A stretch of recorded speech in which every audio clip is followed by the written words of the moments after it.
सूरतुल बकरा आयत नंबर 6 की तफसीर। बिस्मिल्लाहिर्रहमानिर्रहीम। क्या हर काफिर के बारे में कुरान कहता है कि वो कभी ईमान नहीं लाएगा?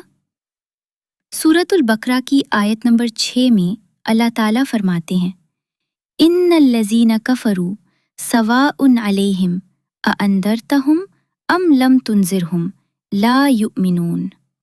तर्जुमा: बेशक जिन लोगों ने कुफ इख्तियार कर लिया है उनके लिए बराबर है कि आप उन्हें डराएं या ना डराएं, वो ईमान नहीं लाएंगे। इस आयत का मतलब हरगिज ये नहीं कि दुनिया का हर काफिर कभी ईमान नहीं ला सकता। अगर ऐसा होता तो हज़रत उमर रज़ी अल्लाह अन, हज़रत खालिद बिन वलीद रज़ी अल्लाह अन और दीगर बहुत से सहाबाए कराम रज़ी अल्लाह अन्हुम जो इब्तिदा में इस्लाम के मुखालिफ थे, कभी मुसलमान ना होते।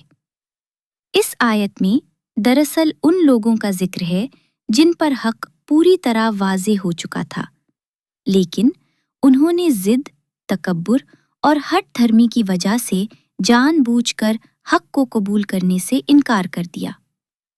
कुरान की इस्तिलाह में ये वो लोग हैं जिन पर इत्माम हुज्जत हो चुकी थी।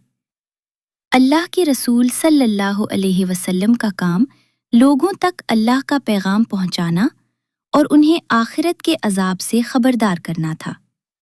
लेकिन जब कोई शख्स मुसलसल हक को ठुकराता रहे, अपनी ज़मीर की आवाज़ को दबाता रहे और जानबूझकर सच्चाई से मुंह मोड़ ले, तो फिर उसके दिल की कैफियत ऐसी हो जाती है कि नसीहत उस पर असर नहीं करती।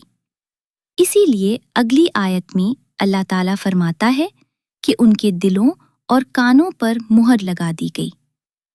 इसका मतलब ये नहीं कि अल्लाह ताला ने इब्तदा ही से उन्हें हिदायत से महरूम कर दिया, बल्कि ये उनके मुसलसल इनकार, जिद और नाफरमानी का अंजाम था। अल्लाह का कानून यही है कि जो शख्स बार बार हक को रद्द करता है, आहिस्ता आहिस्ता उसके दिल से हक कबूल करने की सलाहियत खत्म हो जाती है। इस आयत में रसूल अल्लाह सल्लल्लाहु अलैहि वसल्लम के लिए भी बहुत बड़ी तसल्ली है। आप सल्लल्लाहु अलैहि वसल्लम लोगों की हिदायत के लिए बेहद फिक्रमंद रहते थे। अल्लाह ताला ने फरमाया कि आपकी जिम्मेदारी सिर्फ हक को पहुंचाना है। हिदायत देना अल्लाह के इख्तियार में है, और जो लोग अपने दिलों को खुद बंद कर चुके हों, उनके ईमान ना लाने पर आप गम ना करें। खुलासा: सूरतुल बकरा की आयत नंबर 6 हमें ये सबक देती है कि हिदायत सिर्फ इसी शख्स को नसीब होती है जो सच्चाई को इखलास के साथ कबूल करने के लिए तैयार हो। लेकिन जो शख्स जिद, तकब्बुर और जानबूझकर हक से मुंह मोड़ ले, वो रफ्ता रफ्ता अपने दिल की रोशनी खो देता है। इसलिए हमें हमेशा अल्लाह ताला से दुआ करनी चाहिए कि वो हमारे दिलों को हक पर कायम रखे और हमें हिदायत की नेमत से महरूम ना करे।